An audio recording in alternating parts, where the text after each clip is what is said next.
चलिए अब हम लोग ये 3 लेटर को अच्छे से समझ चुके हैं कि इलेक्ट्रिक पोटेंशियल डिफरेंस और इलेक्ट्रिक पोटेंशियल एनर्जी किसको बोलते हैं। ये समझने के बाद इस पूरे को अगर आपको पकड़ बनाना है तो एक वर्ड पर ध्यान देना होगा, वर्क। ये तीनों वर्ड में अगर आपको इलेक्ट्रिक पोटेंशियल हो या इलेक्ट्रिक पोटेंशियल डिफरेंस हो या इलेक्ट्रिक पोटेंशियल एनर्जी है, सब डिसाइडेड या डिफाइंड होता है वर्क से ही, जो आपको हमने यहाँ पर बताया। तो अब हम लोग डेरिवेशन करेंगे कि electric field intensity due to 1 point charge का हम लोग पोटेंशियल निकालेंगे। 1 पॉइंट चार्ज का किसी भी पॉइंट पर कितना पोटेंशियल होता है ये निकालेंगे। लेकिन आप ये निकालने का तरीका टेक्निक्स जान चुके हैं, हमेशा 2 पॉइंट लेना पड़ता है, तो 1 पॉइंट हम लोग इन्फिनिटी पर जानबूझ करके ले लेंगे, जिससे हमारा 1 पॉइंट का निकल सकता है potential due to a point charge. तो इसके लिए हम लोग निकालने जा रहे हैं, सबसे पहले हम एक सोर्स चार्ज लेंगे। क्या लेंगे? सोर्स चार्ज क्यू पर। सोर्स चार्ज लेने के बाद हम क्या करेंगे, अब ये एक फील्ड क्रिएट कर लेगा, एक फील्ड क्रिएट करेगा, उसी फील्ड के अंदर कोई पॉइंट मान रहे ए, ये पॉइंट मान रहे हैं बी, ठीक है। यहाँ से लेकर के यहाँ तक का दूरी को हम x मान रहे हैं, यहाँ एक टेस्टेड चार्ज को रखते हैं। अब इससे हमको काम करवाना है, क्योंकि हमने आपको बताया है इस पूरे चैप्टर को इलेक्ट्रिक पोटेंशियल हो, इलेक्ट्रिक पोटेंशियल डिफरेंस हो, इलेक्ट्रिक पोटेंशियल एनर्जी हो, सब वर्क से ही डिफाइन होगा। तो सबसे पहले इस पोटेंशियल वर्ड में अगर कुछ आएगा ना तो वर्क सबसे पहले आपको निकालना होगा, जितना वर्क उतना पोटेंशियल। तो पहले तो इसको काम करवाना होगा, इस टेस्टेड चार्ज को इसके तरफ काम करवाना होगा, ठीक है। अब इसको काम कैसे करवाएंगे, ये मूव करेगा इसके तरफ, डिस्प्लेसमेंट करना पड़ेगा। और सपोज कर लो ये थोड़ा सा डिस्प्लेसमेंट इधर किया है ए से बी, जो कि dx है। तो ये करने में सक्षम है? नहीं है। क्यों नहीं है? क्योंकि यहाँ पर फोर्स ऑफ रिपल्सन होगा। कैसे मूव करेगा सर? यहाँ पर तो इलेक्ट्रोस्टैटिक फोर्स लगेगा, और हम लोग जानते हैं यहाँ पर ये बहुत कमजोर चार्ज है, ये इलेक्ट्रिक फील्ड को कैसे क्रॉस करके अंदर आएगा? हम हेल्प करेंगे या एक्सटर्नल फोर्स इसको देना पड़ेगा इसको हेल्प करने के लिए, जिसको EXT करके लिख रहे हैं, एक्सटर्नल फोर्स। तो एक्सटर्नल फोर्स कितने के बराबर होना चाहिए, ये दिमाग में रखना है कि ये जो एक्सटर्नल फोर्स होगा वो लगभग बराबर होना चाहिए। लगभग वर्ड इसलिए बोल रहे हैं क्योंकि अगर मान लो ये 10 न्यूटन है तो ये 10 न्यूटन ही तुम दोगे तो बॉडी नेट फोर्स कट जाएगा, ठीक है, नेट फोर्स कट जाएगा, और यहाँ पर मूवमेंट तो नहीं मिलेगा। तो तुम 10 न्यूटन जो कूलम्स फोर्स लग रहा है उसके जगह पर आपको कितना देना है, 10.1 या 10.2 देना है, जिससे वहाँ पर 0.2 न्यूटन फोर्स बचेगा, जिससे वो मूव कर सकेगा। लेकिन उससे एक्सेलरेशन नहीं प्रोड्यूस कर पाएगा, वो उतना छोटा फोर्स से एक्सेलरेशन प्रोड्यूस नहीं कर पाएगा। क्योंकि इसीलिए इसका डिफिनेशन जब पढ़ोगे ना तो वहाँ पर इंपॉर्टेंट लिखा हुआ है, it may be defined as the amount of work done per unit tested charge from one point to another point against the electrostatic force without acceleration। ये चार्ज पार्टिकल, ये जो टेस्टेड चार्ज इसको move करना है without acceleration move करना है। Without acceleration करने के लिए तुमको इलेक्ट्रोस्टैटिक फोर्स को बराबर करना होगा, एक्सटर्नल फोर्स के लगभग बराबर करना होगा। तो ये एक्सटर्नल फोर्स कितने के बराबर हो सकता है, मान लो Fe के बराबर होगा। थोड़ा बहुत ज़्यादा करना पड़ेगा क्योंकि वो मूव कर सके उस जगह। यहाँ तक समझ में आया है? क्लियर है? ठीक है। अगर इसको पोजीशन फैक्टर में मानोगे तो इसको RA करके मान लो, और यहाँ से यहाँ तक का डिस्टेंस को RB करके भी मान सकते हो, ठीक। इंटीग्रेशन जब करेंगे total amount of work done, तो कहाँ से कहाँ तक करेंगे इसको यहाँ पर लिमिट मान लिए। स्टार्ट करें तो वर्क निकालते हैं, small amount of work done, जो कि कितना होगा, dW होगा, F डॉट dx होगा। ये फार्मूला हम लोग जानते हैं, डॉट प्रोडक्ट है। dW इक्वल टू कौन सा फोर्स ले, इलेक्ट्रोस्टैटिक के बराबर होना चाहिए वैल्यू, dx कॉस कितना होगा, देखो इलेक्ट्रोस्टैटिक फोर्स इधर लग रहा है, चल इधर रहे हो, एंगल बन रहा है 180 डिग्री का, angle 180 degree, minus Fe dx। Electrostatic force कितना होता है, 1/4 pi epsilon naught Q naught by X square D X. अब total amount of work done निकालने के लिए यहाँ इंटीग्रेशन कर देंगे। टोटल अमाउंट ऑफ वर्क निकालने के लिए इंटीग्रेशन बोथ साइड, दोनों तरफ करेंगे, ठीक है। तो यहाँ पर dw, इसीलिए इंटीग्रेशन कर रहे थे यहाँ पर, -1/4 pi epsilon naught Q not, ठीक है, 1/x² dx r, कहाँ से कहाँ तक, आर ए से लेकर के कहाँ तक चले हैं, आर बी तक। w हो गया, कहाँ से कहाँ तक चले हो, ए से बी तक, -1/4 पाई एप्सिलॉन नॉट, सॉरी ये डेरिवेशन हम इलेक्ट्रिक पोटेंशियल डिफरेंस का कर दिए क्योंकि इन्फिनिटी पॉइंट नहीं दिए, तो कोई बात नहीं है। अब फिर से हम उतना करने नहीं जा रहे हैं, यहाँ पर हम लिख दे रहे हैं electric potential due to a point, electric potential difference यहाँ पर चेंज कर दे रहे हैं, derive and expression for electric potential difference, electric potential difference का ये VAB या डेल V का हम लोग डेरिवेशन करने जा रहे हैं। तो यहां तक हो गया। Q नॉट भी बाहर निकल गया, इसका इंटीग्रेशन करके देखोगे ये ऊपर की ओर जाएगा, -2 + 1 -2 + 1, और यहाँ RB RA WAB -Q not 4 pi epsilon not, इसको सॉल्व करेंगे तो -1/x आएगा, करके चेक कर लेना, ठीक है, -1/x आएगा RB से लेकर के RA तक। Upper limit minus, lower limit minus into minus plus कर दो, WAB Q not 4 pi epsilon not 1/ upper limit 1/RB - 1/RA। Clear है यहाँ तक, ठीक है, यहाँ तक हो गया। अब डेफिनेशन में जब जाओगे ना, इसका डेफिनेशन लिखा हुआ है यहाँ पर, इलेक्ट्रिक पोटेंशियल डिफरेंस का अगर डेफिनेशन में जाओगे, according to definition it may be defined as the amount of work done per unit test charge from one point to another against electrostatic force without acceleration,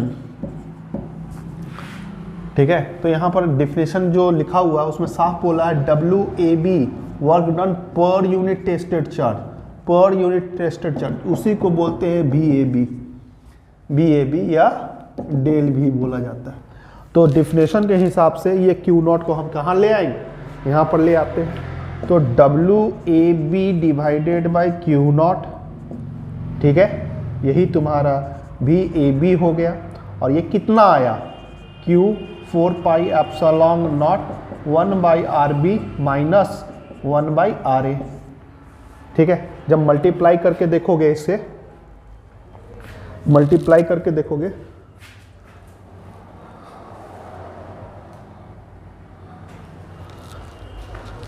जब multiply करके यहाँ पर देखोगे तो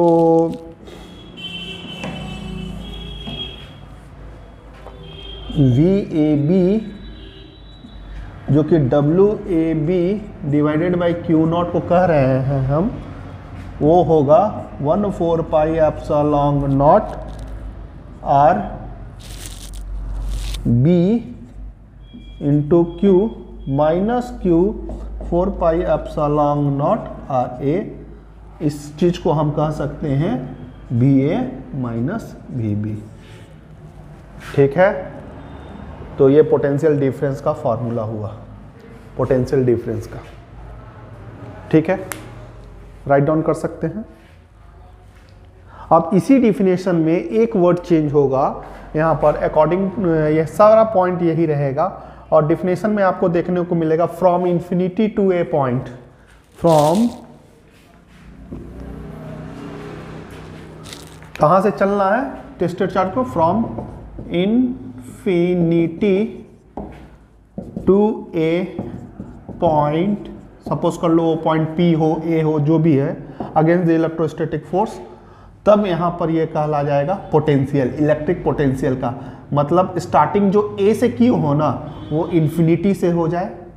ठीक है, और यहां पर ए के जगह पर आप इंफिनिटी कर दोगे और जो इसका फॉर्मूला भी हमने ड्राइव किया है, ठीक है, तो V B minus V infinity, और इंफिनिटी पर पोटेंशियल कितना होता है 0। इस तरह से वी का पोटेंशियल आप खोज पाइएगा, वी का पोटेंशियल एक चार्ज के चलते कितना पोटेंशियल बनता है वो खोज पाइएगा।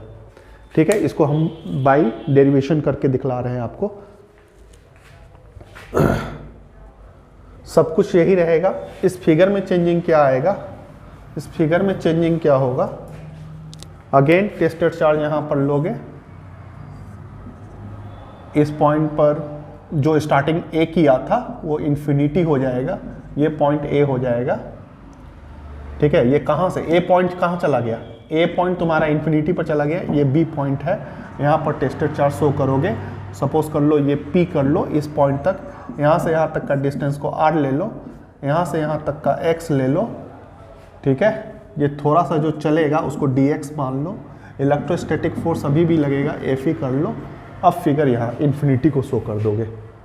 ठीक है, क्लियर है, मतलब यहाँ पर जो आपने डेरिवेशन आर ए करके किया था ना वो इन्फिनिटी पर कर दिया, आर बी तुम्हारा क्या हो गया, पी पॉइंट आर के बराबर हो गया, बस इतना याद रखो, बाकी सारा डेरिवेशन वही है। Small amount of work same करोगे, ये भी उसी तरीके से होगा।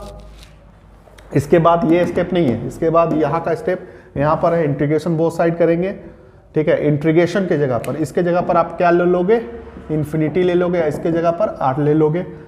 ठीक है, तो आर हो गया, इसके जगह पर क्या हो गया, इन्फिनिटी हो गया, इसके जगह पर आर हो गया, इन्फिनिटी हो गया, इसके जगह आर हो गया, और यहाँ R B upper limit R बैठेगा, और यहाँ पर बच्चा लोग क्या बैठेगा, इन्फिनिटी, इन्फिनिटी बैठेगा। 1 बाई इन्फिनिटी क्या होता है आपका 0 होता है, ये पोर्शन 0 हो जाएगा। ठीक है, ये पोर्शन 0 हो जाएगा आपका, यहां से करके दिखला दे रहे हैं।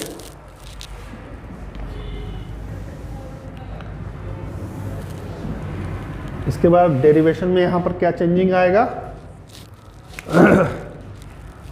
W ए के जगह पर यहां इन्फिनिटी करेंगे, बी करेंगे। ठीक है, इक्वल टू क्यू होगा, क्यू नॉट होगा, 4 पाई एप्सिलॉन नॉट होगा, आर से मल्टीप्लाई कर देंगे। ठीक है, और इन्फिनिटी का तो 0 हो गया। अब इसको एक टर्म और लिख सकते हैं, W infinity B divided by Q naught, जिसे वी बी बोलेंगे। ठीक है, डिवाइडेड बाई क्यू नॉट, और उसका फॉर्मूला आएगा Q 4 pi epsilon naught R. ये प्रूव्ड हो गया। तो यहाँ पर तुमको पोटेंशियल डिफरेंस नहीं मिला, यहाँ एक चार्ज का पोटेंशियल मिला, कोई कंपटीशन नहीं हुआ। कंपटीशन करने वाला पॉइंट को हम लोग इन्फिनिटी पर रख दिए, तो एक पॉइंट चार्ज के चलते, इसका इस चार्ज के चलते इस जगह पर क्या पोटेंशियल है आप खोज सकते हैं ड्यू टू 1 पॉइंट। तो इस डेरिवेशन में ये वर्ड चेंज हो जाएगा, drive an expression for electric potential not difference, यहाँ डिफरेंस नहीं लगेगा, इलेक्ट्रिक पोटेंशियल हो जाएगा। क्या हो जाएगा, इलेक्ट्रिक पोटेंशियल। यहां तक समझ में आया, क्लियर है, आगे बढ़ते हैं। अब देखो इलेक्ट्रिक पोटेंशियल एनर्जी किसे बोलते हैं, इलेक्ट्रिक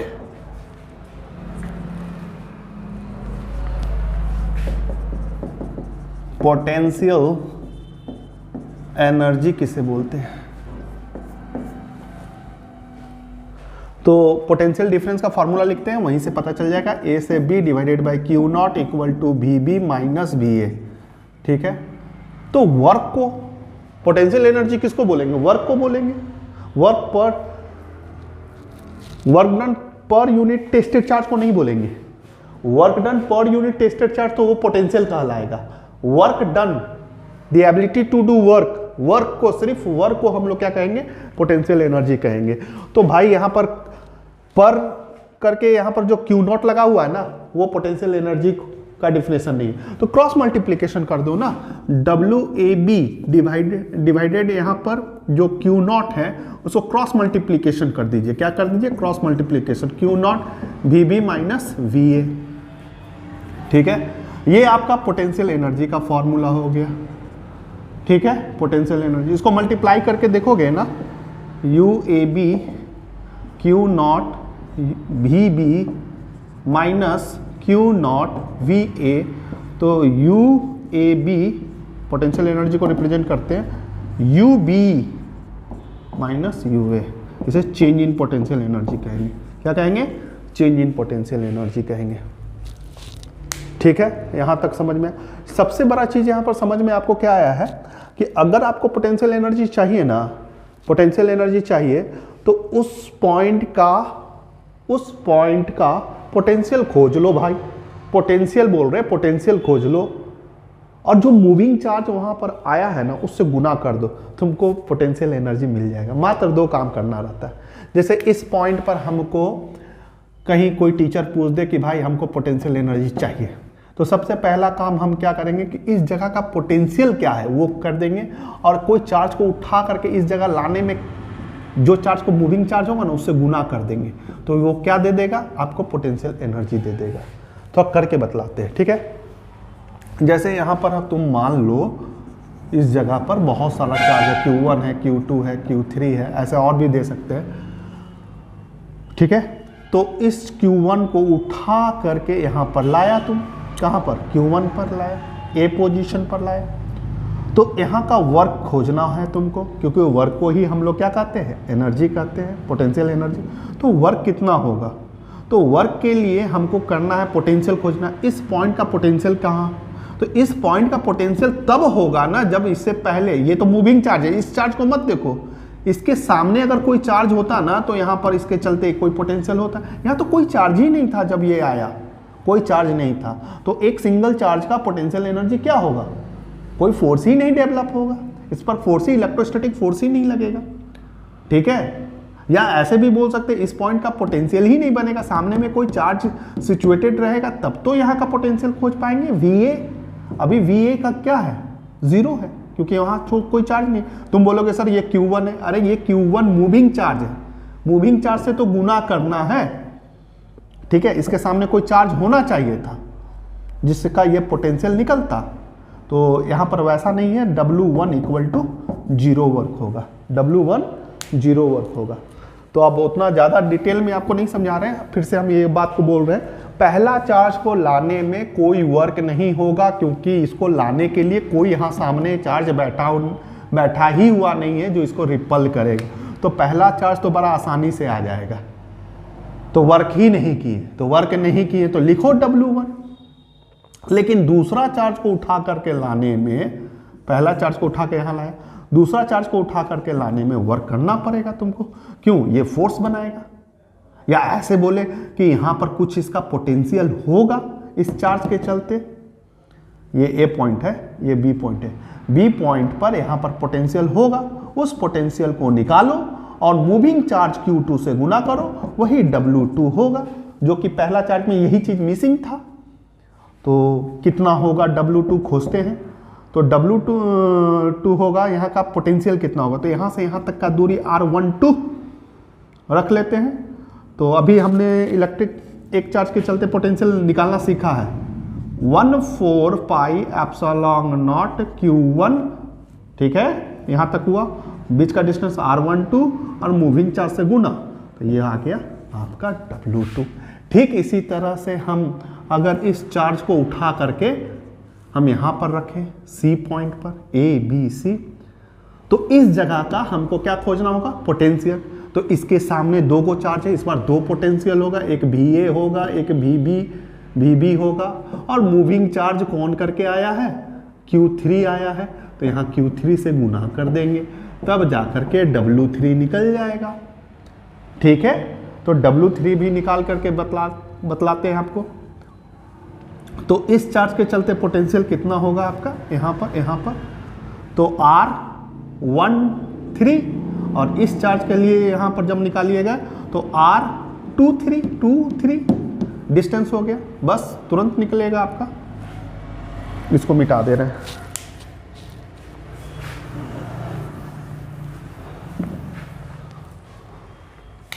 तो चलो W3 निकालने जा रहे हैं।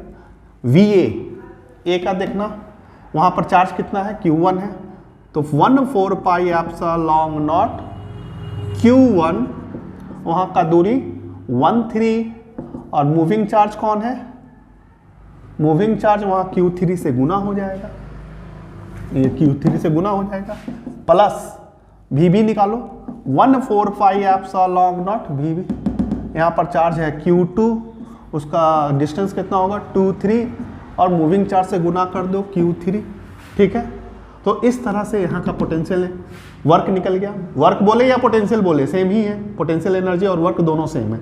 तो टोटल वर्क कितना हुआ, W1 plus W2 plus W3। तो टोटल वर्क निकालने के लिए बच्चा यहाँ पर, तो पहला का तो 0 हुआ था, दूसरा का 1/4 pi epsilon not Q1 Q2 R12, दूसरा का W2 का 1/4 pi epsilon not Q1 Q2, sorry ये दूसरा का ही था ना, तीसरा का 1/4 pi epsilon not Q1 Q3 R13 हो जाएगा, और 1/4 pi epsilon not Q2 Q3 R23 हो जाएगा। हो गया, यही है टोटल। इस तरह से और भी चार्ज होता तो और का भी निकाल सकते थे। ठीक है, मान लो एक चार्ज और दे देते Q4, इसको उठा करके तुम यहां पर रखेगा D पॉइंट पर, तो यहां का कितना पोटेंशियल होगा, तो इससे पहले 1 2 3 चार्ज है, तो VA VB VC इसका चलते पोटेंशियल, और मूविंग चार्ज Q4, इसको गुना कर देंगे W4 आ जाएगा। तो ऐसे करके हम लोग पोटेंशियल एनर्जी निकालते हैं। आशा करते हैं कि आपको समझ में आ गया होगा। Electric potential difference, electric potential energy क्या होता है।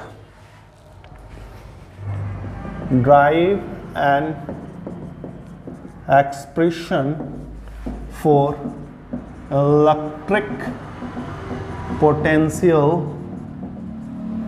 ड्यू टू इलेक्ट्रिक डाइपोल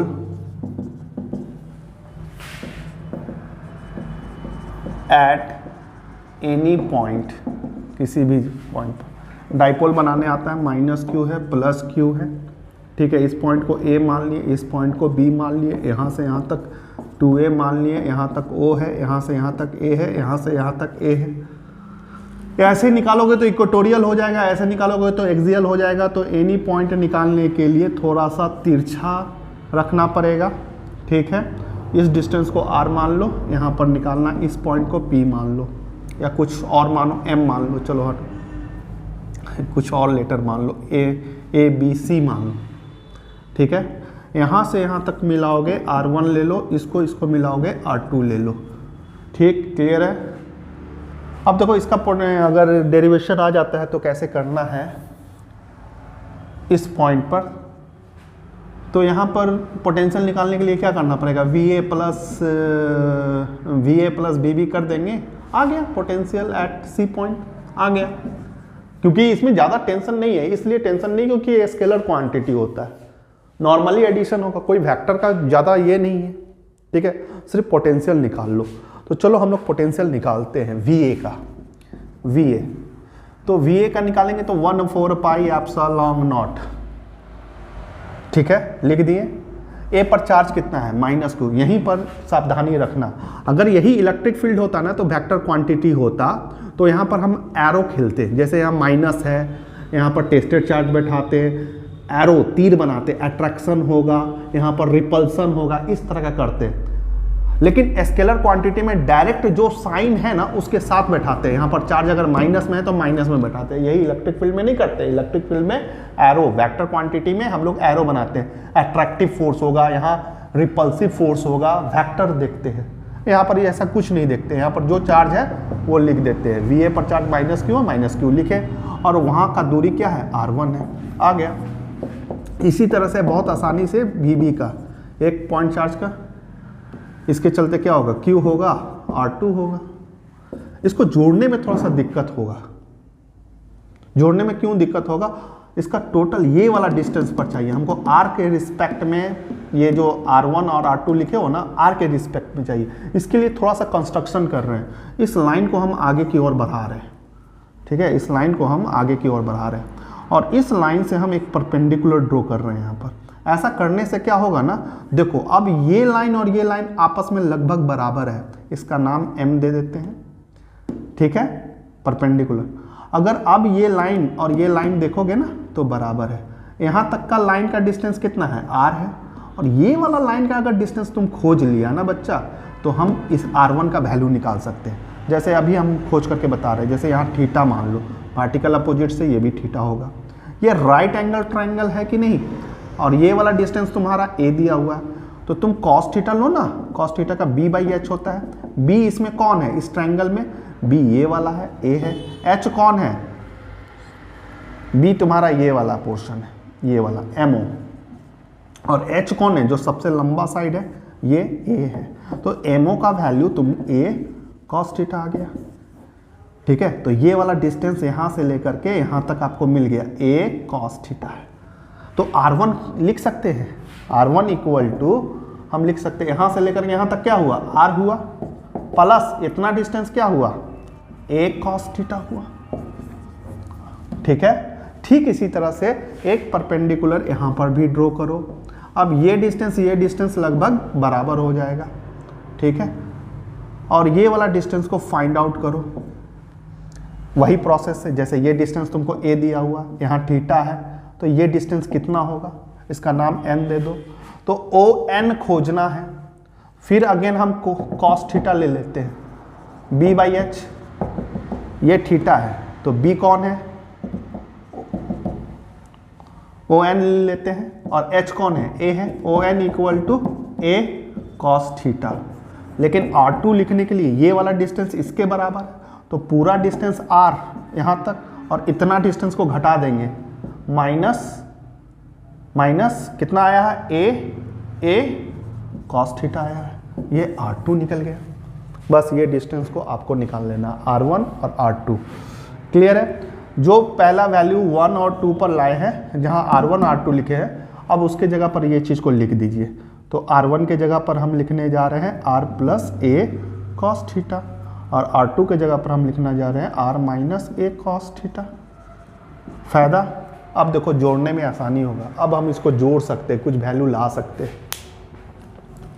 चलिए, तो हमने जो आपको बोला था, इस पॉइंट पर, एनी पॉइंट पर, पोटेंशियल एट एनी पॉइंट पर VA प्लस VB कर देंगे। तो VA का वैल्यू निकल चुका है 1/4 pi epsilon not Q minus Q, और R plus A cos theta, और यहाँ पर 1/4 pi epsilon not Q R minus A cos theta. यहाँ कॉमन ले सकते हैं, Q 4 पाई एप्सिलॉन नॉट, ठीक है, कॉमन लेंगे। तो यहाँ पर पहले प्लस वाले को लिख रहे हैं, ठीक है ना, तो 1R minus A cos theta, और यहाँ पर माइनस हो जाएगा 1R plus A cos theta. अब यहाँ पर एलसीएम ले सकते हो, 1/4 पाई एप्सिलॉन नॉट, यहाँ का ये चीज़ R plus A cos theta minus R plus A cos theta divided by R square A square cos square theta. ये पोर्शन कट जाएगा, यहाँ ऊपर में बचेगा Q into 2A cos theta, और यहाँ पर R ऐसा लिखो, R is greater than A, तो ये वाला पोर्शन को नेगलेक्ट कर दोगे, ठीक है ना। तो ये नेगलेक्ट करोगे तो R स्क्वायर, ये पोर्शन हट जाएगा तुम्हारा, इसको P बोलते हैं। तो P cos theta by R square, P cos theta by R square. ये potential at any point due to electric dipole आपका निकल चुका है। ठीक है, क्लियर है? तो इससे फायदा आपको क्या होगा, V any point P cos theta R square, इस पर अगर इक्वेटोरियल एक्सियल बोल दे तो यहीं से निकाल लेना एक्सियल और इक्वेटोरियल, तो थीटा इक्वल टू 0 डिग्री बैठाना, थीटा इक्वल टू 90 डिग्री बैठाना, तो V यहाँ पर एक्सियल हो जाएगा, थीटा इक्वल टू, तो यहाँ पर cos 0 degree P R square, और यहाँ पर अगर बैठाओगे, यहाँ एक चीज़ छूट गया है ना, ये सब जोड़े उड़े यहाँ पर 4 pi epsilon not, 4 pi epsilon not छूटा हुआ था, थोड़ा जल्दी बता रहे हैं ना, इसमें छूट जाता है 4 पाई एप्सिलॉन नॉट। ये आया एक्सियल का फार्मूला, और इक्वेटोरियल का फार्मूला, तो इस फार्मूला पर थीटा बैठेगा तो ये तो cos 90 0 होता है, cos 90 क्या हो जाता है 0, तो ये 0 हो जाएगा बाबू। तो 1 मार्क्स में याद रखना, अगर डाइपोल में इक्वेटोरियल पर इस जगह पर पोटेंशियल पूछ दे, इस जगह पर, तो 0 होगा, एक्सियल में पूछ दे तो ये होगा, एनी पॉइंट का डेरिवेशन पूछ दे तो ये होगा। तो ये हुआ। आपको एक प्रॉपर्टी पढ़ के जाना है, इक्वा पोटेंशियल सरफेस का प्रॉपर्टी पढ़ के जाना है। एक ऐसा सरफेस होता है जहाँ पर हर एक जगह हर एक पॉइंट पर इक्वल पोटेंशियल होता है, और वहाँ अगर ऐसा होगा तो वर्क वहाँ का 0 होगा। वो प्रॉपर्टी आपको पढ़ के जाना है। जैसे इक्वा पोटेंशियल सरफेस क्या होता है, उसका प्रॉपर्टी आपको पढ़ के जाना है। उसमें जो सबसे ज़्यादा पूछे जाने वाला सवाल जो है उस पर हम एक प्रॉपर्टी कर दे रहे हैं। जैसे कोई इक्वा पोटेंशियल सरफेस है, ये सरफेस इक्वा पोटेंशियल सरफेस का कहने का मतलब यहाँ पर लो, यहाँ पर लो, यहाँ पर लो, कहीं पर भी लो, कहीं पर भी लो, सबका पोटेंशियल सेम है। VA, VB, VC, VD, सबका पोटेंशियल अगर V है तो इसे हम ऐसा सरफेस को हम क्या बोलते हैं, इक्वा पोटेंशियल सरफेस बोलते हैं। इस पर कभी भी पूछ दिया जाए कि वर्क कितना होगा, इस सरफेस पर अगर कोई भी चार्ज पार्टिकल चलता है तो वर्क कितना होगा, तो वर्क का फार्मूला WAB, ठीक है, चलने वाला चार्ज Q0, ठीक है, VB माइनस VA, तो वर्क के बारे में पूछा जा रहा है, तो Q0 VB माइनस VA। तो भाई हम तो बोल रहे हैं अगर इक्वा पोटेंशियल सरफेस है तो VB और VA दोनों V के बराबर होगा, तो WAB Q0 equal to V minus V equal to cut के क्या हो जाएगा 0, तो वहाँ पर वर्क आपका क्या आएगा 0। तो इक्वा पोटेंशियल सरफेस पर कोई वर्क नहीं होता। और आपको पूछा जाता है relation between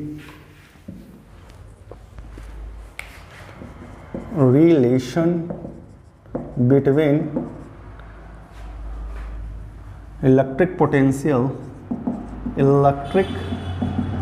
potential and electric field, इन दोनों में E और V के बीच में क्या संबंध है। इसको ऐसे भी पूछा जा सकता है, R called potential gradient, potential gradient भी बोलते हैं। ये रिलेशन आपका होता है E equal to minus dV बटे dr, ठीक है। यहाँ निगेटिव साइन के बारे में भी पूछ देता है, ये निगेटिव साइन क्या रिप्रेजेंट करता है, ठीक है, तो डायरेक्शन ऑफ इलेक्ट्रिक फील्ड, ठीक है। अभी हम करके बताएंगे इसको, ये पहले प्रूफ कर देते हैं ये रिलेशन को, ठीक है। कैसे प्रूफ करोगे, एक तरीका आपको वर्क निकालने का समझाए हैं कि WAB और मूविंग चार्ज होगा Q0, मतलब मूविंग चार्ज V, Q0 नहीं Q ले लेते हैं, और उस जगह का पोटेंशियल, तो उस जगह का पोटेंशियल तुम क्या करोगे, VB माइनस VA करोगे। अभी हम जस्ट सिखाए हैं WAB, ठीक है, इक्वल टू Q, DV नहीं लिख सकते हैं, और इसी चीज़ को ऐसा भी लिख दो TW equal to Q DV, equation 1 मान लो, ठीक है, Q DV। अरे सिंपल है, ये फॉर्मूला होता है ना, क्रॉस मल्टीप्लिकेशन कर सकते हैं। चेंज है ना, चेंज को तो DV लिखा ही जा सकता है, ये भी चेंज है, इसको भी DW लिखा, ये एक इक्वेशन ये हो गया। Q dV। ठीक है, ये एक प्रोसेस हो गया जो अभी जस्ट हम करवाएं।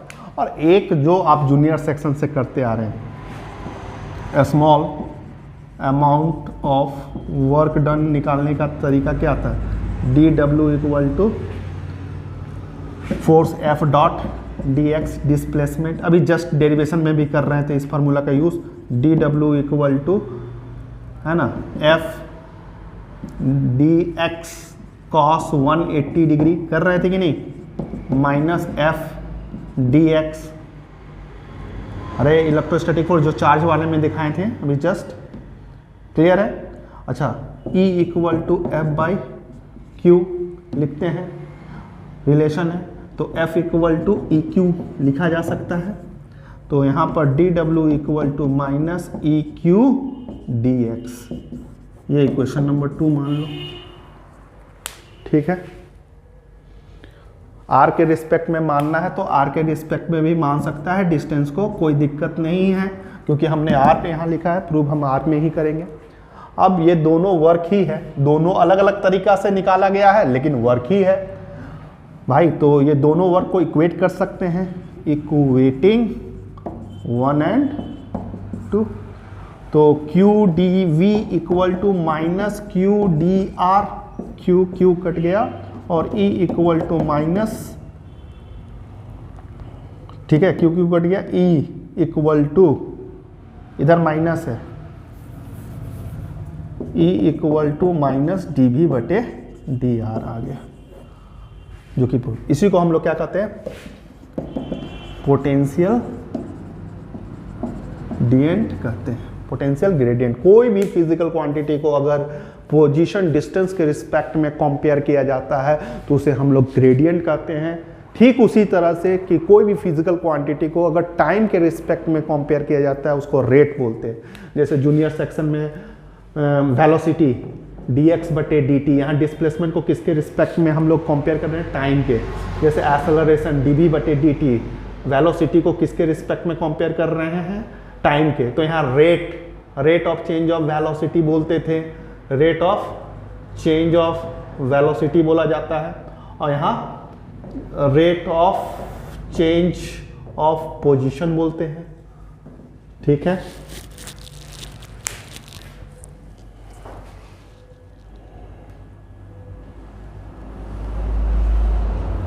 तो ये सब छोटा छोटा पॉइंट आपको दिमाग में रखना है। क्लियर हुआ। अच्छा, एक सवाल इसमें क्या पूछेगा, नेगेटिव साइन क्या इंडिकेट कर रहा है, तो negative sign indicate the direction of electric field.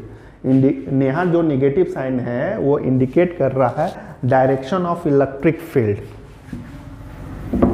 ये जो पोटेंशियल ग्रेडियंट है, 1 मार्क्स का क्वेश्चन आ जाएगा कि यहाँ नेगेटिव साइन, ये जो पोटेंशियल ग्रेडियंट में आप जो पढ़े हैं E equal to minus D V बटे डी आर, ये नेगेटिव साइन क्या कर रहा है यहाँ, इसे क्या समझ में आता है, तो ये डायरेक्शन बतलाता है, direction of electric field always in the direction of decreasing potential, decreasing potential जिधर होगा, जैसे यहाँ पर चार्ज है, एक पॉइंट एक पॉइंट बी, एक पॉइंट सी, एक पॉइंट डी, हम बोलेंगे यहाँ का पोटेंशियल VA ज़्यादा है कि VB ज़्यादा है कि VC ज़्यादा है कि VD ज़्यादा है। तुम्हारा साफ आंसर होगा कि ये ज़्यादा है, क्योंकि ज़्यादा सामने है ना सर, ये ज़्यादा है। तो फॉल किधर कर रहा है, फॉल तो इधर कर रहा है, तो बाबू इलेक्ट्रिक फील्ड का डायरेक्शन इधर होगा, यही नेगेटिव साइन इंडिकेट कर रहा है। तो नेगेटिव साइन क्या इंडिकेट कर रहा है आपको समझ में आया होगा। तो ये क्विक वीडियो आपको हेल्प करेगा पोटेंशियल पर, लेकिन आपको इक्वा पोटेंशियल सरफेस का जितना भी प्रॉपर्टी बोले हैं वो याद करके आपको जाना है। अब हम लोग स्टार्ट करते हैं कैपेसिटर। कैपेसिटर एक ऐसा डिवाइस होता है जो पोटेंशियल एनर्जी को स्टोर करता है। जैसे चैप्टर खत्म होता है ना, उसी से रिलेटेड वो टॉपिक होता है। अभी हम लोग पोटेंशियल एनर्जी को पढ़ रहे थे, ठीक है। तो एक ऐसा डिवाइस, जैसे हम लोग देख लिए कि चार्ज तो बहुत काम का चीज़ है, चार्ज से हम लोग 2 चार्ज को रख करके फोर्स बना सकते हैं।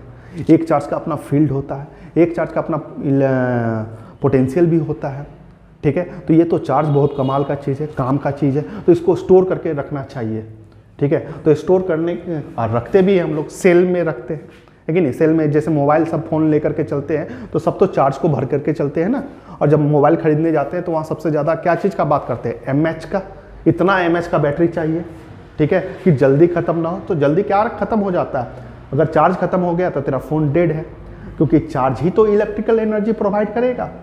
तो इसको रखने के लिए हम लोग एक घर बनाते हैं, तो एक घर का नाम बैटरी सेल, और दूसरा उसी के जैसा काम करने वाला एक कैपेसिटर। लेकिन दोनों में बहुत अंतर है।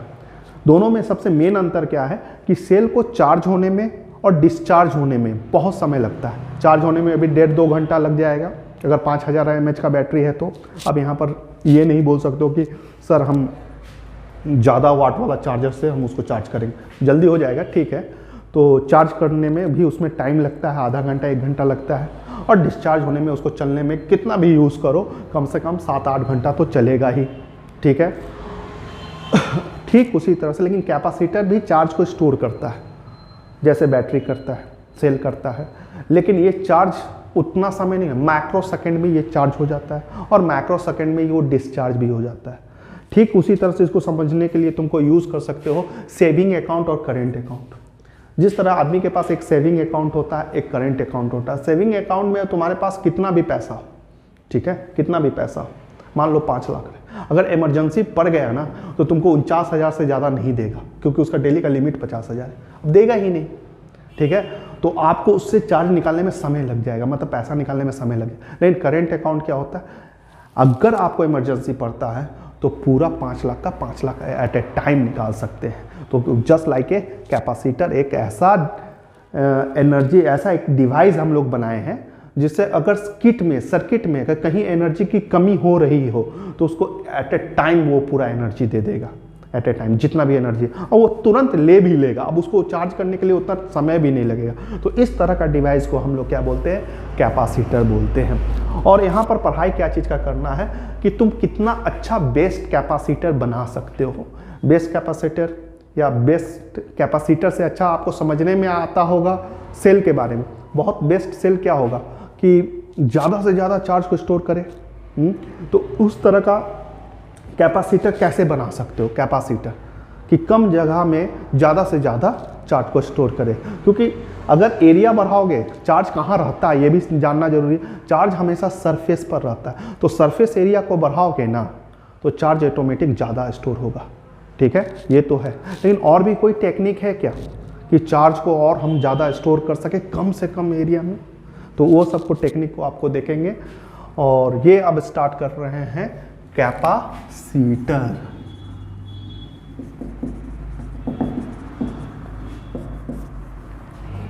कैपेसिटर इसको डिनोट कैसे करते हो, इस तरह का साइन। अब इससे थोड़ा ऐसे ऐसे कर दोगे तो ये तो सेल हो जाएगा, और इस तरह से कर दोगे तो ये बैटरी हो जाएगा, और इस तरह से दोनों का एक लेंथ रखोगे तो ये कैपेसिटर है।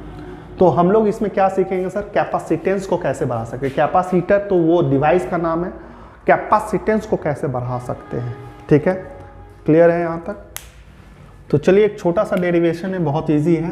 कैपेसिटेंस जैसे एक जो सिंपल सा प्रॉपर्टी है जो अभी तक आपने जस्ट पोटेंशियल को कंप्लीट किया है, तो Q is directly proportional to V, इस बात को मानते ही होंगे। जितना चार्ज बढ़ेगा उतना ज़्यादा पोटेंशियल बढ़ेगा, क्योंकि एक चार्ज का अपना पोटेंशियल होता है। तो 2 चार्ज 3 चार्ज बढ़ाइएगा तो पोटेंशियल भी बढ़ जाएगा। बहुत अच्छा। और ये कैसा होता है ये भी आपको याद रखना है। Potential is a scalar quantity, अगर माइनस चार्ज आ जाएगा ना तो उसका पोटेंशियल घट भी सकता है, ठीक है। तो Q is directly proportional to V, Q equal to C भी। प्रोपोर्शनलिटी तोड़ोगे तो कुछ तो कांस्टेंट बैठाना पड़ेगा। इस कांस्टेंट प्रोपोर्शनलिटी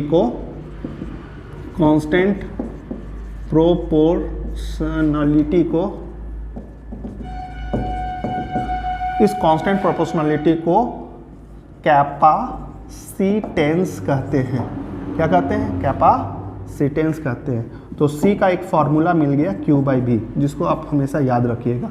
अगर किसी का भी कैपेसिटेंस आपको निकालना है तो सबसे पहले आपको पोटेंशियल को खोजना पड़ेगा। क्या खोजना पड़ेगा? पोटेंशियल को खोजना पड़ेगा, ठीक है। ये तुम्हारा कैपेसिटर नहीं है, कैपेसिटेंस खोजने का एक फॉर्मूला मिला है Q/V। इसका ऐसा यूनिट होता है फराड होता है। एक चीज आपको यहाँ पर बहुत चीज अच्छा चीज सीखनी हो, कैपेसिटेंस, अगर पोटेंशियल गिराते हो ना, अगर पोटेंशियल डिक्रीज होगा तो कैपेसिटेंस बढ़ जाएगा। ठीक है, अगर पोटेंशियल को डिक्रीज करते हो ना, पोटेंशियल घटाते हो तो कैपेसिटेंस बढ़ता है, चार्ज को होल्ड करने की कैपेसिटी बढ़ जाता है। कैसे करने से? पोटेंशियल को घटाने से। ये बात को आपको याद रखना है। चलिए अगला जो टॉपिक है उसमें हम लोग स्टार्ट करेंगे principle of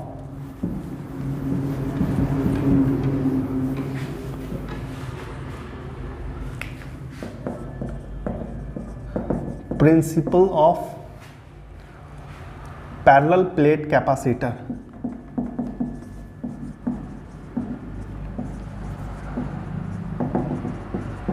principle of parallel plate capacitor किस सिद्धांत पर कैपेसिटर को काम करते हैं? इसका बहुत सिंपल सा सिद्धांत है। एक चार्ज प्लेट को ले लेते हैं, एक चार्ज प्लेट को आप ले लो, ठीक है, इस तरह से ले लो इसको, इस प्लेट का नाम A है, इसको चार्ज दो, इसको चार्ज दो, फुल चार्ज करो, फुल चार्ज कर दो। अब इसका पोटेंशियल मैक्सिमम हो गया, VA हो गया, पॉजिटिव चार्ज। और ज़्यादा जैसे बैटरी को फुल चार्ज करते हो ना, जैसे 100% हो जाने के बाद वो फिर चार्ज लेता नहीं, तुम रात भर लगा दो उससे कोई उसको मतलब नहीं है, वो फिर लेना बंद कर देता क्योंकि 100% पोटेंशियल हो चुका है। ठीक इसी प्लेट पर इसके सरफेस पर जितना चार्ज को बैठना था वो बैठ चुका है, सरफेस पर हाइयर पोटेंशियल आ चुका है।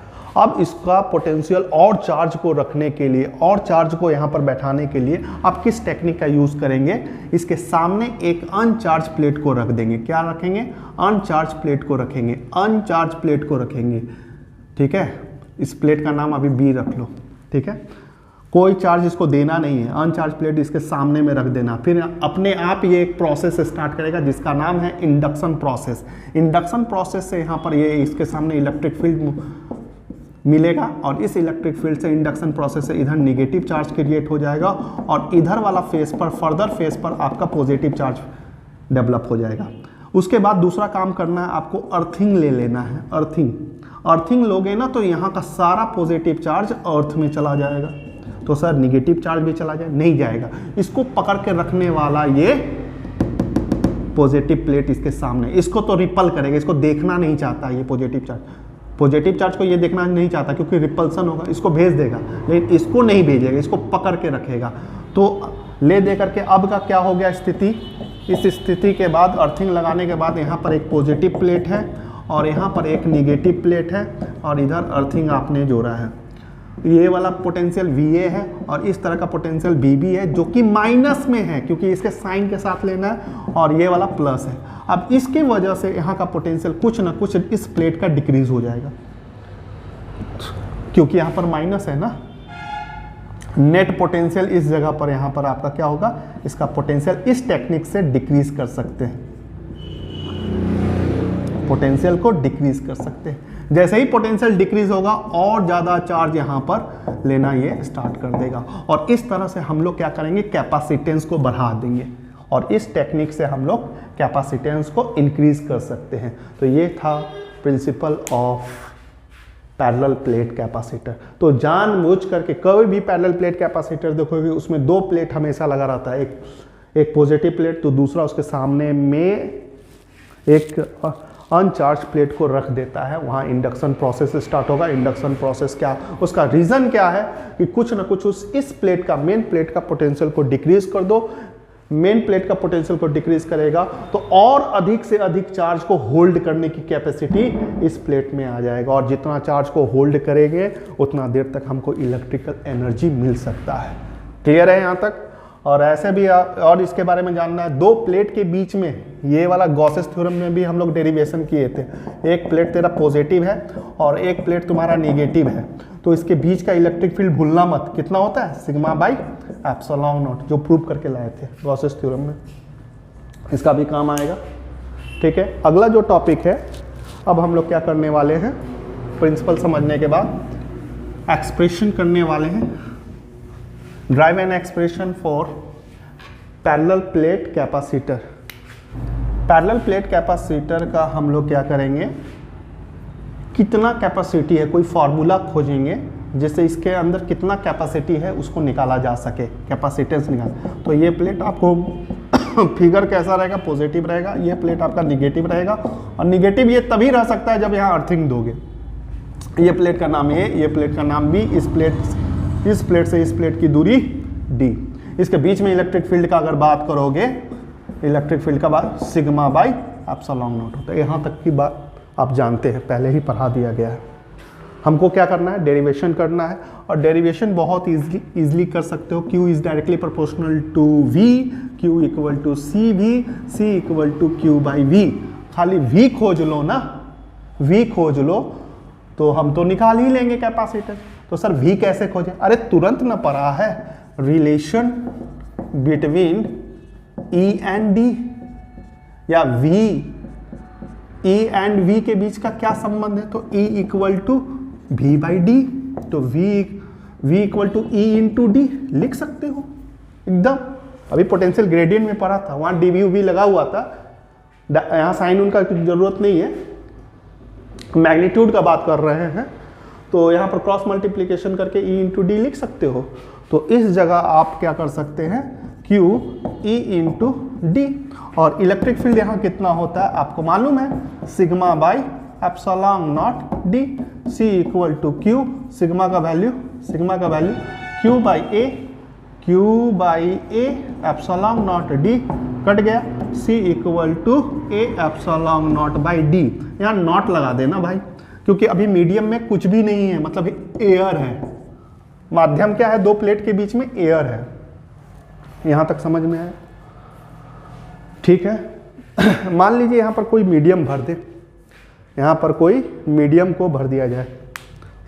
देखो A यहाँ पर ऊपर आ रहा है, जितना प्लेट का एरिया बढ़ाओगे ना उतना ज़्यादा चार्ज का होल्ड करने का कैपेसिटी बढ़ जाएगा, उतना ज़्यादा चार्ज को पकड़ के रखेगा, ठीक है। ये भी यहाँ पर समझने को मिल रहा है। दूसरा चीज़ एप्सिलॉन नॉट है। एप्सिलॉन नॉट अगर मीडियम को कुछ भर देते हैं, हवा नहीं देते हैं, यहाँ पर मान लो वाटर भर देते हैं, ठीक है, वाटर को या कोई डिस्टिल वाटर को भर दिए ये दो प्लेट के बीच में, तो क्या होगा, होगा यही, यहाँ पर ज़्यादा कुछ चेंजेस नहीं मिलेगा हमको। अब हम एक चीज़ नहीं लिख पाएंगे, अगर मीडियम यूज़ करेंगे ना तो डेरिवेशन यही होगा। मीडियम यूज़ करेंगे तो हम जो C नॉट करके लिखे M लिखना पड़ेगा, नॉट लिखने का अधिकार नहीं है, एरिया तो वही रहेगा, एप्सिलॉन लिखना पड़ेगा और D लिखना पड़ेगा, ठीक है, क्लियर है। फिर एक टॉपिक जो कभी मत भूलना, इलेक्ट्रोस्टैटिक में सबसे इंपॉर्टेंट है, जिसका नाम है dielectric constant. Dielectric constant, देखो इसको K से और ER रिलेटिव परमिटिविटी से रिप्रेजेंट करते हैं। या कुछ लेटर है, आपका इसका रिलेशन याद होना चाहिए, जैसे आपको एप्सिलॉन नॉट, एप्सिलॉन ऐसे R करके लिखे या K करके, इसके बीच का रिलेशन आपको याद होना चाहिए। देखो इसको क्या बोलते हैं, इसको बोलते हैं एब्सोल्यूट परमिटिविटी। एब्सोल्यूट परमिटिविटी मतलब जब इसके बीच में एयर होता है तभी ये लिखने का अधिकार है। एब्सोल्यूट परमिटिविटी, इसको सिर्फ परमिटिविटी बोलेंगे, परमिटिविटी बोलेंगे। ये कब है, जब एयर नहीं है, मतलब कोई भी मीडियम हो तब परमिटिविटी बोलेंगे। और ये क्या है, रिलेटिव परमिटिविटी, रिलेटिव परमिटिविटी, ठीक है। या इसका और एक नाम है डाइइलेक्ट्रिक कांस्टेंट। तो सर इसका रिलेशन क्या याद रखना है, जो बहुत इंपॉर्टेंट है, F naught divided by F M equal to epsilon by epsilon naught, जिसे ई आर और के रिलेटिव परमिटिविटी या के कहते हैं। इसको तुम ई नॉट बाई ई एम भी कह सकते हो, याद रखना, ठीक है। सर याद करने से फायदा होगा बाबू। देखो देखो यहाँ पर फायदा कैसे होता है, देखो इसका रिलेशन ले रहे हैं, इन दोनों का रिलेशन ले रहे हैं, यहाँ पर इसको मिटा रहे हैं।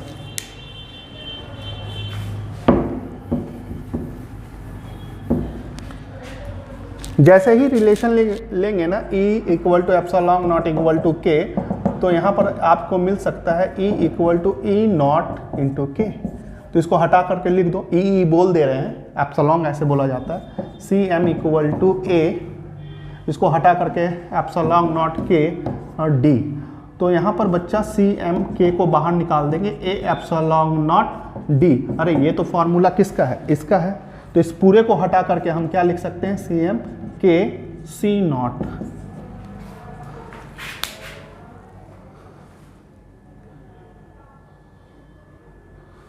सी नॉट आ गया। इससे क्या समझ में आ रहा है, इससे यह समझ में आ रहा है कि इसीलिए बैटरी में हमेशा 3 महीना 4 महीना पर मेंटेनेंस के नाम पर डिस्टिल वाटर इसलिए डालते थे, क्योंकि अगर आप डिस्टिल वाटर डालते रहेंगे, जो बैटरा आपका लगा हुआ है इन्वर्टर में, उससे उसकी होल्ड करने की कैपेसिटी और ज़्यादा बढ़ जाएगा। अगर पानी धीरे धीरे सूख गया है, ख़त्म हो गया है, तो उसकी कैपेसिटी घट जाएगी। कैपेसिटी घट जाएगा तो जल्दी से डिस्चार्ज होगा, और ये प्रॉब्लम आपको देखने को मिलता है। और भी उसका बहुत सारा साइड इफेक्ट होना स्टार्ट हो जाएगा, इंटरनल रेजिस्टेंस जल्दी बनेगा, ठीक है, और वो बैटरा जल्दी ख़त्म होगा। लेकिन अगर उसमें कोई मीडियम भरते हैं, जैसे हम लोग नॉर्मली डिस्टिल वाटर भरते हैं, आप लोग अपने घर में देखे होंगे, इसलिए भरा जाता है क्योंकि उसमें के टाइम्स कैपेसिटी चार्ज को होल्ड करने का बढ़ जाता है। तो आज सीखने को ये मिला, ठीक है। इसीलिए यहाँ पर पहला फॉर्मूला परमिटिविटी पर बहुत बड़ा मीडियम है कि क्या मिला रहे हैं चार्ज के अंदर। चार्ज अगर मान लो कोई भी बैटरी है उस बहुत बड़ा, उससे कोई मतलब नहीं, उसके अंदर कैसा मीडियम भरा हुआ है।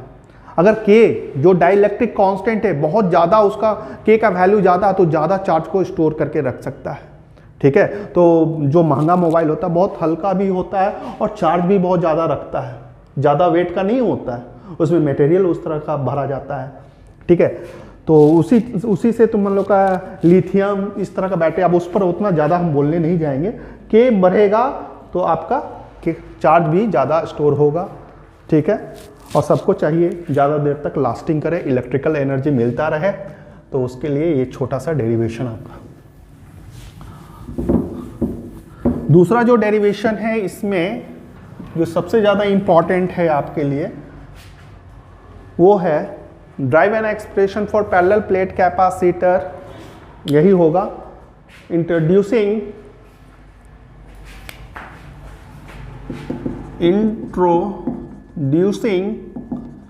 उसमें इंट्रोड्यूस कर देंगे कंडक्टिंग स्लैब, और एक बार इंट्रोड्यूस कर देंगे die electric slab.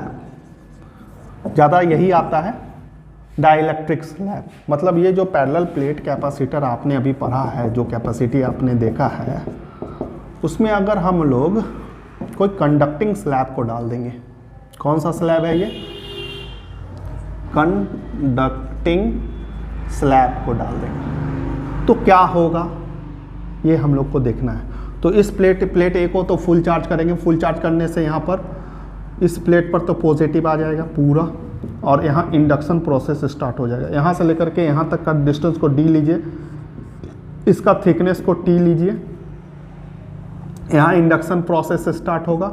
Induction process से स्टार्ट होगा तो यहाँ पर निगेटिव बनेगा, ठीक है, और इस फेस पर यहाँ पर पॉजिटिव बनेगा, ठीक है। फिर इस फेस पर आपका क्या बन जाएगा, निगेटिव बन जाएगा, और इधर तो जानबूझ करके हम लोग अर्थिंग रखेंगे, जो पॉजिटिव होगा वो चला जाए। ये प्लेट बी की कहानी, ठीक है। तो इससे पहले क्या हुआ करता था कि 2 प्लेट लेते थे, बीच में कुछ नहीं रहता था, प्लेट ए प्लेट बी, यहाँ पर पॉजिटिव रहता था और यहाँ पर निगेटिव रहता था, बीच में एयर रहता था, तो एक ही इलेक्ट्रिक फील्ड हुआ करता था जिसका नाम है ई नॉट। क्योंकि जब भी पॉजिटिव प्लेट और निगेटिव प्लेट रहेगा, जब भी पॉजिटिव प्लेट और निगेटिव प्लेट रहेगा, उसके बीच में तो इलेक्ट्रिक फील्ड बनेगा ही, ये एप्सिलॉन नॉट। तो भाई यहाँ तो इस बार गड़बड़ हो रहा है, यहाँ तो 2-2 का पेयर बन रहा है, एक पेयर तो ये और ये प्लेट है और एक पेयर ये और ये प्लेट है, तो 2 गो इलेक्ट्रिक फील्ड बनेगा, ठीक है। और इसके अंदर जो इलेक्ट्रिक फील्ड बन रहा है ये किस मेथड से बन रहा है, पोलराइजेशन मेथड से, इसीलिए इसको ईपी करके लिखेंगे। यहाँ पर इलेक्ट्रिक फील्ड किस मेथड से बन रहा है, पोलराइजेशन ऑफ इलेक्ट्रिक। पोलराइजेशन की वजह से बन रहा है। प्रोसेस का नाम क्या है? पोलराइजेशन। और एक बाहर में जो इलेक्ट्रिक फील्ड था E0, ठीक है, यहाँ से यहाँ बाहर इस प्लेट A से B तक का बात हो रहा है, और ये वाला कंडक्टिंग स्लैब का, ठीक है। तो नेट इलेक्ट्रिक फील्ड इसके बीच में कितना आएगा? देख रहे हो दोनों का एरो उल्टा है, इसका इधर है, इसका इधर है। डायरेक्शन ऑफ इलेक्ट्रिक फील्ड हमेशा कैसा होता है? Positive to negative, positive to negative. इसमें डायरेक्शन इधर हो गया, तो इसका नेट इलेक्ट्रिक फील्ड हो गया E0 minus EP, E0 minus EP, ठीक है, क्लियर है। तो इस केस का हमको कैपेसिटेंस निकाल करके बताना है कि कितना होगा, और अगला बार यहाँ पर डाइलेक्ट्रिक स्लैब लेने वाले हैं, अभी कंडक्टिंग स्लैब है। चलिए स्टार्ट करते हैं। कोई भी हो प्रोसेस वही रहेगा, Q is directly proportional to V, Q equal to CB, C equal to Q by V, ठीक है। V खोजो, V कैसे मिलेगा? और जैसे ही V खोज लिया सब काम हो जाएगा। तो V खोजने का सबसे इजी प्रोसेस वही अभी जो जस्ट आपको बताए थे, V relation between E and V के बीच में E equal to V by D। तो V खोजने के लिए E इंटू D, ठीक है। तो यहाँ पर 2 को V होगा, देखो कैसे टोटल V खोजना है। तो एक तो बाहर वाला E0 बनाएगा, E0, और उसका डिस्टेंस क्या है बच्चा लोग? D नहीं, E0 का मतलब कौन है? एयर वाला। तो यहाँ जब कंडक्टिंग स्लैब आ गया तो इस जगह एयर थोड़ी बचेगा, एयर तो बस इतना दूर में रह जाएगा, इतना दूर में एयर रह जाएगा, ठीक है। तो एयर वाला जगह D माइनस T, एक पोटेंशियल ये हुआ। दूसरा पोटेंशियल EP एक अंदर में बन रहा है, उसका डिस्टेंस कितना है? T। नेट पोटेंशियल खोज लिए, बस बैठा देंगे, आंसर आ जाएगा। लेकिन बैठाने से पहले आपको बताएंगे यहाँ पर कंडक्टिंग स्लैब है। कौन सा स्लैब है? Conducting slab. कंडक्टिंग स्लैब में और डाइलेक्ट्रिक स्लैब में अंतर सबसे बड़ा क्या होता है? कंडक्टिंग स्लैब में जैसे कंडक्टर में क्या पाया जाता है? फ्री इलेक्ट्रॉन्स, उसका इलेक्ट्रॉन्स फ्री होता है। तो ये वाला प्लेट क्या करेगा ना, जो हाईली पॉजिटिव चार्ज है, इसका सारा निगेटिव चार्ज को खींच करके अपना बड़ा आसानी तरीके से इस प्लेट पर ले आएगा, ठीक है। और इस इधर क्या बन जाएगा? आपका पॉजिटिव बन जाएगा, ठीक है। ये इतना आसान प्रोसेस होता है कि इसमें पोलराइजेशन के थ्रू जो इलेक्ट्रिक फील्ड आता है ना, वो लगभग इसी के बराबर का आ जाता है। तो कंडक्टिंग स्लैब में क्या होता है, यहाँ बहुत आसानी से निगेटिव चार्ज प्लेट, इसको कोई मेहनत नहीं करना पड़ेगा क्योंकि फ्री इलेक्ट्रॉन्स है, इसको खींच करके अपने तरफ ले आएगा। और ये पूरा कहानी का कहने का मतलब है कि जितना इलेक्ट्रिक फील्ड है बाहर, ये प्लेट बना रहा है, मतलब E0 बना रहा है। पोलराइजेशन, अगर कंडक्टिंग स्लैब है तो पोलराइजेशन भी उतना ही के बराबर इलेक्ट्रिक फील्ड बना लेता है, पोलराइजेशन भी उतना ही इलेक्ट्रिक फील्ड के बराबर बना लेता है। तो अंदर में इलेक्ट्रिक फील्ड आपका कितना हो गया? E0 माइनस E0 कट के क्या हो गया? अंदर में इलेक्ट्रिक फील्ड 0 हो जाएगा। जो तुम लोग नॉर्मली जानते भी होगी, कोई भी कंडक्टर के अंदर में इलेक्ट्रिक फील्ड क्या होता है? 0 पाया जाता है, ठीक है, क्लियर है। तो वो थोड़ा और ज़्यादा डिटेल करके जाना कि क्यों 0 होता है। तो इस जगह EP के जगह पर E, यहाँ E लिखना चाहिए था, नेट इलेक्ट्रिक फील्ड तो यही होता है, ठीक है। तो E आपका कितना है? कंडक्टर का 0 है, तो V equal to E0 D minus T, और ये वाला पोर्शन हो गया 0। तो तुमको C के लिए आप ज़्यादा इंतजार नहीं करना होगा, Q E0 D minus T। E0 का वैल्यू कितना है तुम्हारा? Sigma by epsilon naught, 2 plate के बीच में। तो C equal to Q, sigma को Q by A epsilon naught लिख सकते हो। अरे भाई, सिग्मा को Q by A epsilon naught लिख सकते हो। Sigma equal to Q by A होता है, ठीक है। Q कट गया, यहाँ D माइनस T हो गया, इसको ऊपर ले जाओगे A epsilon naught D minus T, proved, खत्म डेरिवेशन कंडक्टिंग स्लैब का। ठीक इसी तरह से अब हम लोग यहां पर करेंगे डाइलेक्ट्रिक स्लैब, इसी का नाम बदल देते हैं।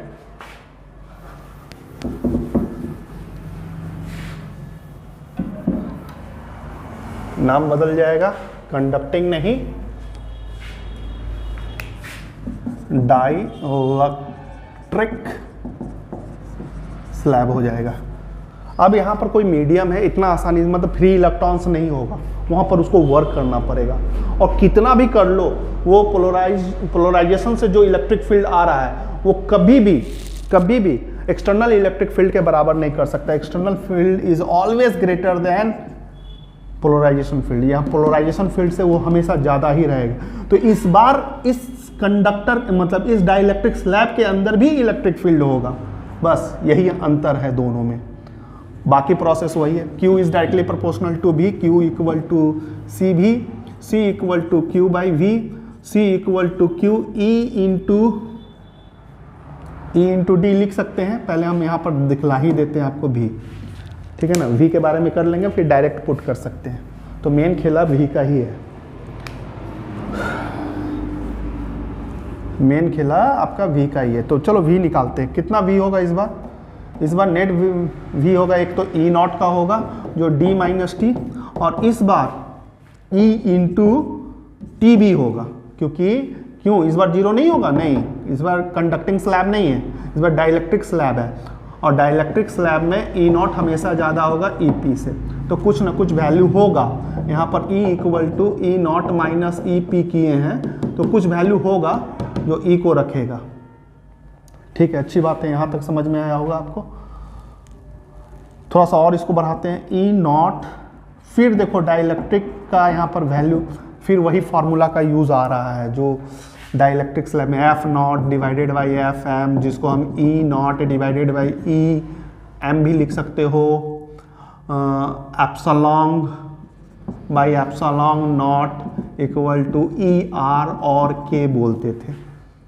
तो इसको और इसको इक्वेट कर लो बाबू, इसको इक्वेट करोगे तो E naught equal to by K equal to E के बराबर आ सकता है। इसको इक्वेट करके चेक कर लो, तो भाई इसको हटा करके तुम लिख सकते हो E not by K into T. देखो इसमें करने से फायदा हुआ कि E नॉट आपको कॉमन मिल गया, D minus T plus T by K, लो आ गया, ये आपका आ गया पोटेंशियल, ठीक है। जैसे ही पोटेंशियल आया इस इक्वेशन में पुट करके कैपेसिटेंस निकाल देंगे, निकालने जा रहे हैं।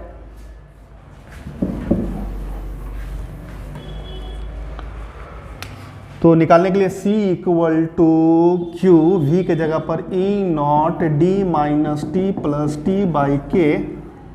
अच्छा यहाँ पर E नॉट का वैल्यू दो प्लेट जो गॉसेस थ्योरम में पढ़े थे, देखो कितना काम आ रहा है, सिग्मा बाई एप्सिलॉन नॉट होता है, E naught equal to Q by A epsilon naught, ठीक है। तो इसके जगह पर हटा करके Q A epsilon naught D minus T plus T by K, Q cut गया, C equal to A epsilon naught ऊपर चला गया, ठीक है, और यहाँ D minus T plus T by K, और यहाँ पर बच्चा आपका A epsilon naught D minus T को कॉमन ले लोगे तो वहाँ 1 बचेगा, माइनस 1 बाई K आ गया। ये डाइलेक्ट्रिक स्लैब का है। Okay, thank you. Thank you बोलने से पहले एक डेरिवेशन और छूट गया आप लोग का एग्जाम का, energy store in a capacitor, energy store in A parallel plate capacitor. ये प्लेट ए हो गया, इसमें कितना एनर्जी स्टोर कर रहा है वो निकालना है, ठीक है। ये प्लेट ए है, ये प्लेट बी है, यहाँ से यहाँ तक का डिस्टेंस डी है। तो एनर्जी का बात होगा तो बिना वर्क का तो हो नहीं सकता है। वर्क कितना होगा तो आप लोगों को पढ़ाए हैं अभी, जस्ट अभी आप लोगों ने किया है WAB इसी वीडियो में, Q नॉट इसका VB माइनस VA करके फार्मूला पढ़ा है। ये चेंज है तो dV लिख सकते हैं, इसको चेंज को dV लिख सकते हैं, यहाँ dW लिख सकते हैं। यहाँ पर मान लो कोई चार्ज Q नॉट, यहाँ टेस्टेड चार्ज का बात नहीं कर रहे हैं, Q कर सकते हैं, तो dW equal to Q dV, ठीक है। ये फार्मूला आपको मिल गया, यहाँ तक कोई दिक्कत नहीं। इंटीग्रेशन बोथ साइड कर दो, dW equal to Q dV, Q equal to CV होता है, भूलना मत। तो यहाँ पर बैठा दिया जाए तो dW का integration W integration CV dV, यहाँ dW C को बाहर निकालो और V का इंटीग्रेशन कितना हो जाएगा, V स्क्वायर बाई 2, ठीक है। तो यही आ गया half CV square, half CV square. इसी वर्क को हम लोग energy store in a capacitor हम बोल सकते हैं। Energy store in a capacitor एक छोटा सा डेरिवेशन था, वो कर सकते हैं। तो क्या मिला आपको, U E equal to half C V square. अच्छा, इसमें C equal to Q by V भी बोल सकते हो, ठीक है। तो इसको बैठा लो, U E equal to half Q by V into V square, एक कट जाएगा। तो ये फार्मूला को तुम ऐसा भी लिख सकते हो, क्यू भी, ठीक है। और एक तरीके से लिख सकते हो, तो हाफ सी वी के जगह पर अगर बैठाओगे तो Q इक्वल टू सी भी होता है, तो V के जगह पर आप बैठा सकते हो Q बाई सी। इसको पुट कर देंगे तो Q square by C square, एक कट जाएगा।